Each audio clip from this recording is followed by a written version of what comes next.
Je m'appelle Dominique Avon, je suis directeur d'études à l'École pratique des hautes études sur la chaire Islam sunnite. Je suis un contemporanéiste, donc je travaille sur le 19e, 20e et 21e siècle.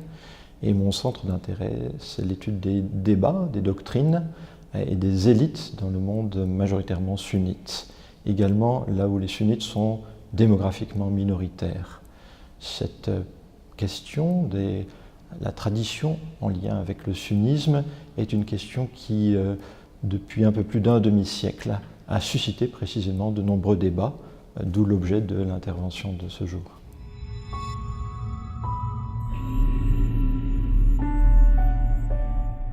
Le sunnisme, dans l'histoire de l'islam, a ceci de particulier qu'il représente la majorité de la population musulmane depuis très longtemps.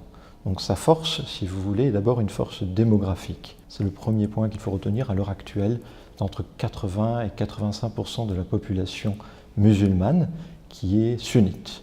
La deuxième force, le deuxième point de force du sunnisme, c'est qu'au cours des 14 derniers siècles, des 14 siècles d'histoire de l'islam, il a le plus souvent été en position d'autorité, d'exercer le pouvoir. Il y a eu des dynasties non sunnites, la dynastie fatimide ou la dynastie safavide, la première en Tunisie actuelle ou en Égypte, et l'autre en Iran à partir du XVIe siècle, suivi d'autres dynasties chiites, mais ce sont des dynasties sunnites ou des princes ou des autorités sunnites ensuite qui ont le plus souvent été en position d'exercer le pouvoir.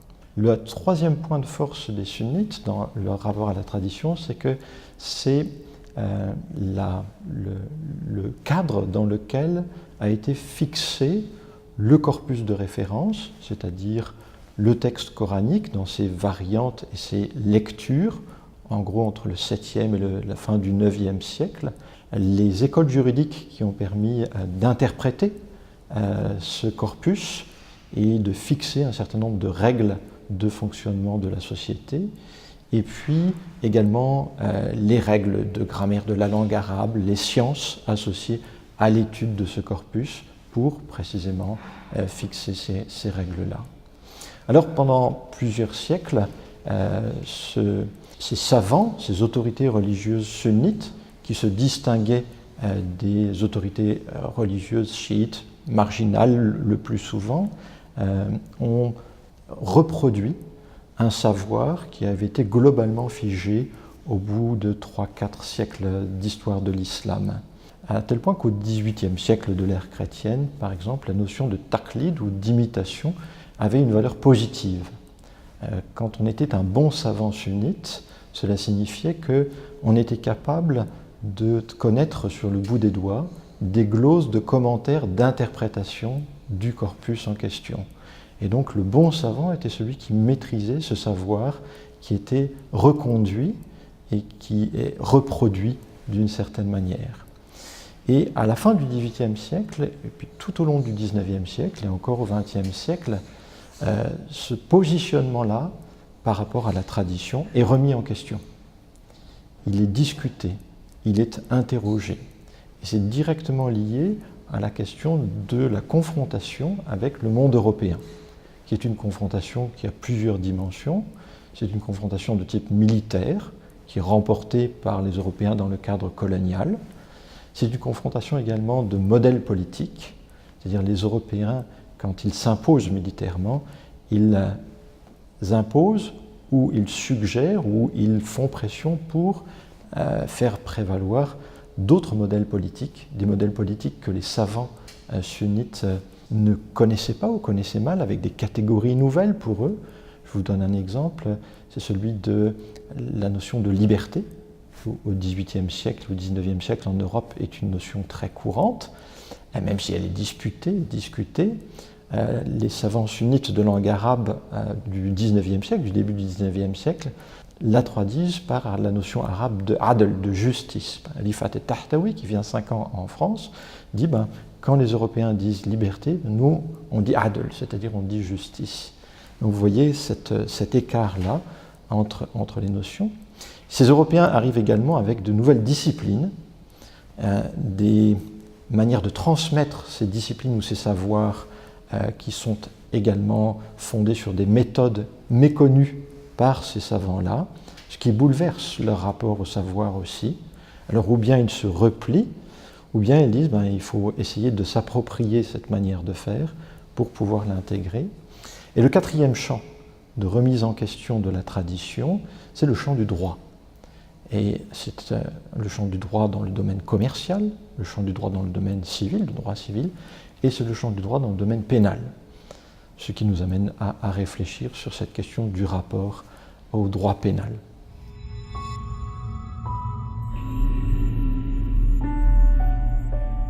Pendant la période coloniale, ce sont les autorités européennes qui imposent des transformations de règles ou qui font prévaloir, par le biais de la formation des juges, des juristes, qu'ils soient égyptiens, algériens, marocains, tunisiens, ou dans le monde du Machrek, syrien, libanais, qui font prévaloir une conception de droit qui est directement inspirée du droit européen. Et de ce fait, le droit pénal s'inspire bien davantage à la fin du XIXe et dans la première moitié du XXe siècle du droit européen que du droit antérieur islamique.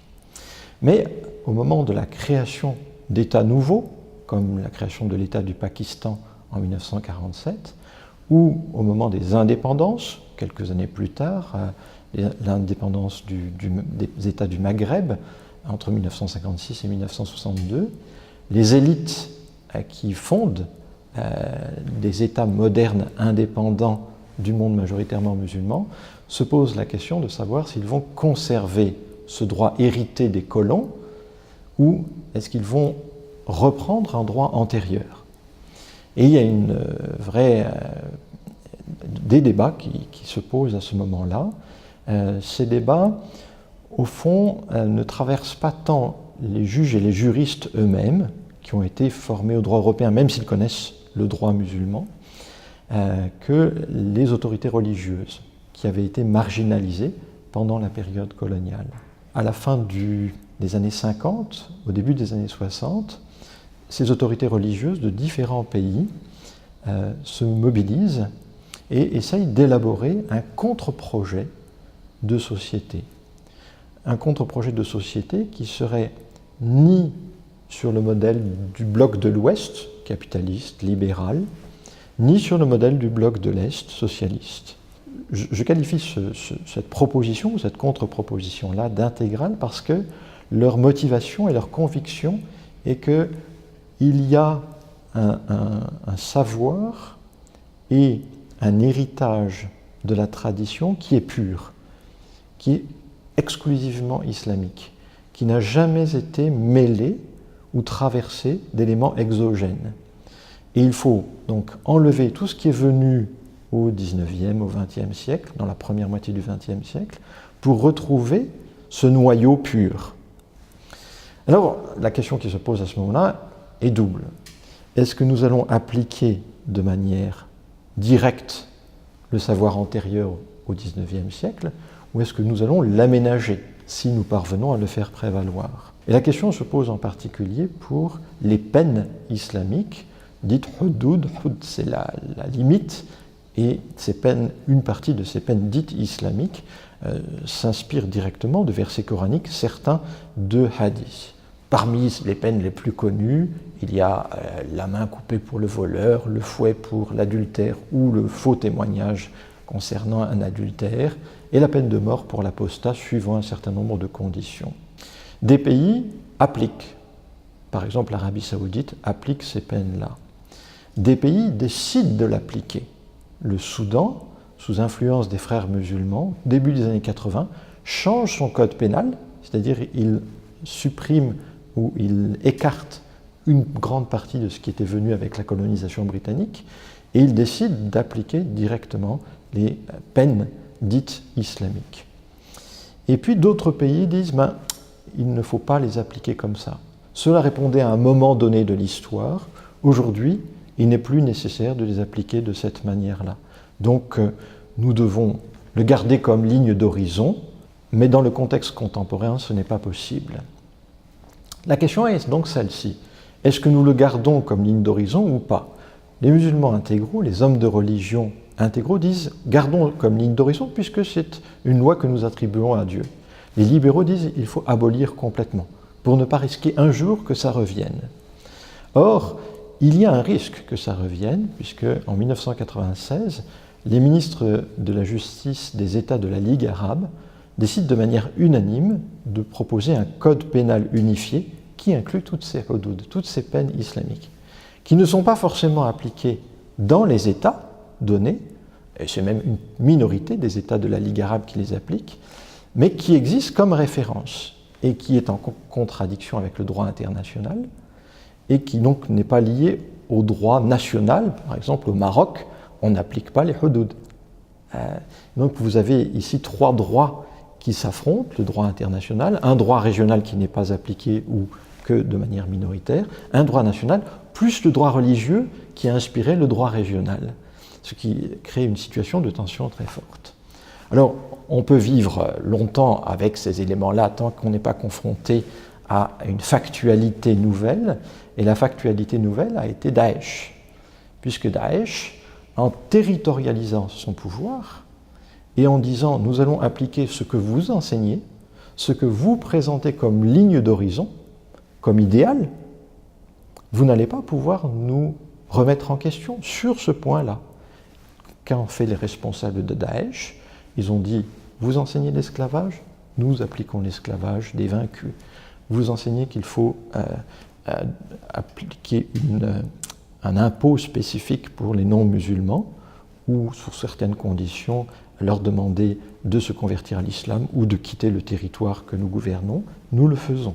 Vous enseignez que l'adultère doit être, la personne prise en flagrant délit d'adultère doit être flagellée. Eh bien, nous flagellons. Nous exécutons les apostats et autres. En décembre 2014, des autorités sunnites des autres pays, confrontées à cette réalité-là, se sont organisées en congrès et se sont dit « mais que faisons-nous? Est-ce qu'on peut les considérer encore comme des musulmans ?» Et la réponse qu'ils ont donnée, c'est oui. Nous ne pouvons pas les considérer comme des non-musulmans. Alors ce sont des musulmans qui se trompent, ce sont des musulmans qui sont des pécheurs, ce sont des musulmans qui commettent des actes qu'il ne faut pas commettre. Mais ils ne peuvent pas dire, ils n'ont pas pu dire qu'ils faisaient quelque chose contre l'enseignement qu'ils prônaient eux-mêmes. D'où une remise en question d'autres autorités religieuses qui ont dit on ne peut plus continuer comme ça. On ne peut plus continuer à dire il y a l'idéal historique, concret, qui est attribué à Dieu d'un côté, et puis la situation pratique dans laquelle on ne met pas en application, parce qu'il y aura toujours quelqu'un qui va nous dire ben, on peut le mettre en application, et puis surtout, nous le revendiquons que c'est Dieu qui nous l'a demandé. Voilà une situation très concrète.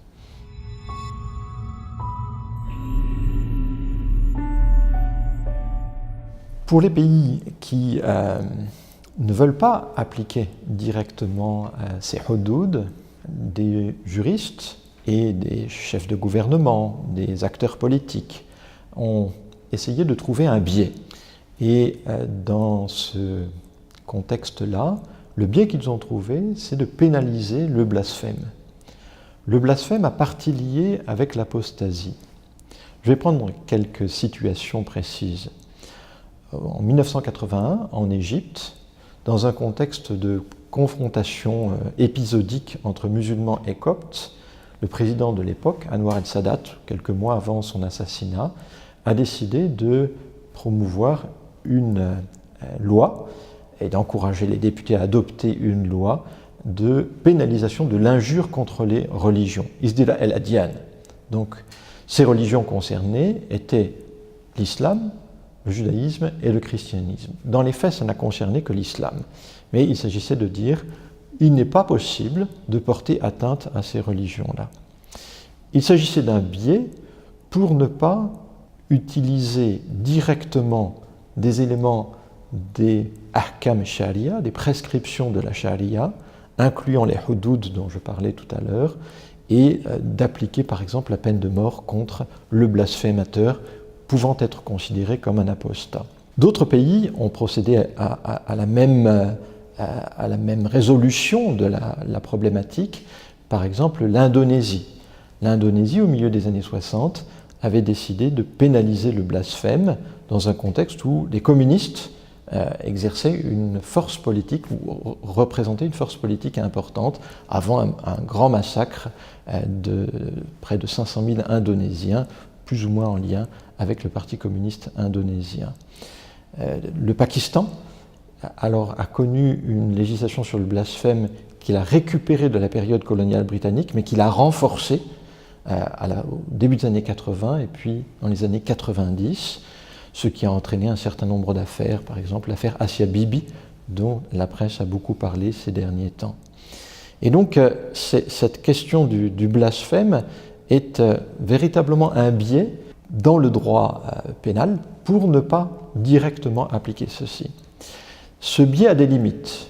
Par exemple, en Égypte, lorsque un essayiste, Farag Foda, un intellectuel égyptien, a écrit un essai pour dire qu'il n'était pas du tout d'accord avec le projet de réalisation d'un État religieux, mais qu'il fallait un État civil, il a été accusé d'ennemi de l'islam par des autorités religieuses sunnites institutionnelles, et il a été assassiné par des membres de la Jamaat al-Islamiyya. Et des membres des autorités institutionnelles ont justifié l'assassinat, puisque l'État n'avait pas procédé à l'arrestation, à la condamnation, à l'exécution du blasphémateur, alors il était normal que des musulmans se chargent de la besogne. Donc vous voyez ici la limite de ce biais pris par la question du blasphème. Cette question du blasphème également a pris une nouvelle ampleur à la fin des années 80, à l'échelle internationale, avec l'affaire Rushdie. Puisque pour la première fois, un homme de religion, cette fois-ci chiite, pas sunnite, il s'agissait de l'ayatollah Khomeini, a promulgué une fatwa pour appeler les musulmans du monde entier à exécuter l'auteur du roman des versets sataniques, plus éditeurs, ceux qui l'aident, les traducteurs et ceux qui l'aidaient. Et là encore, il y a eu une mobilisation. Au milieu des années 2000, c'est la question de l'affaire des caricatures qui a remis en vigueur cette question-là. L'organisation de la conférence islamique, devenue organisation de la coopération islamique, a essayé d'agir au niveau des Nations Unies pour que cette notion d'injure contre les religions soit intégrée au droit international. Et toutes les ans, a essayé de demander qu'on inscrive cette question-là. Ça a été refusé, notamment par les États européens et les États-Unis d'Amérique. Et aujourd'hui, l'OCI a retiré cette demande.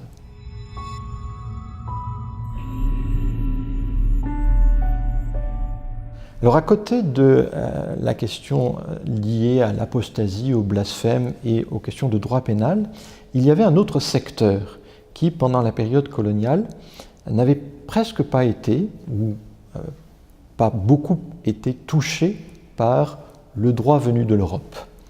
Et cette question, c'est ce qui était appelé par les autorités coloniales le droit personnel, ce qui concerne le mariage et l'héritage. Ce qui fait que, au moment des indépendances, il n'y a pas eu à se poser la question ici de savoir si on allait remettre en vigueur un droit antérieur, puisque ce droit n'avait pas été abandonné.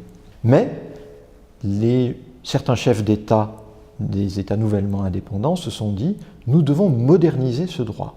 Parmi eux, Habib Bourguiba a été en pointe en faisant modifier les règles concernant le mariage. Il a fait interdire la polygamie, par exemple, en Tunisie, et il a introduit un certain nombre de modifications concernant, par exemple, la suppression du tuteur pour la femme qui voulait se marier.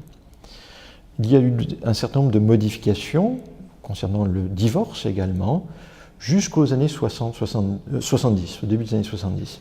Et puis, à partir des années 70, le courant musulman intégral a dit on ne touche plus à ça et même il faut revenir en arrière. Un bras de fer s'est joué entre tenants, on va dire, d'une position plus libérale et tenants d'une position intégrale. En Algérie, le Code de la famille de 84 est une illustration plutôt de la victoire du courant intégral.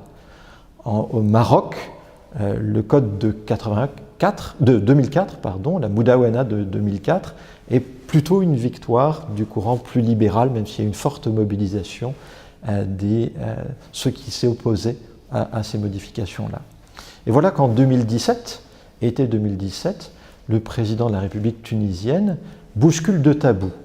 Le premier tabou, c'est celui du mariage de la musulmane avec un non-musulman, est celui de l'égalité en matière d'héritage. Alors il le fait lors de la journée de la femme tunisienne, le 13 août 2017, et au préalable, il a pris soin d'avoir l'appui d'une autorité religieuse, le Mufti de Tunisie. Mais d'autres autorités religieuses tunisiennes ont dit il n'est pas question de toucher à ces deux choses-là.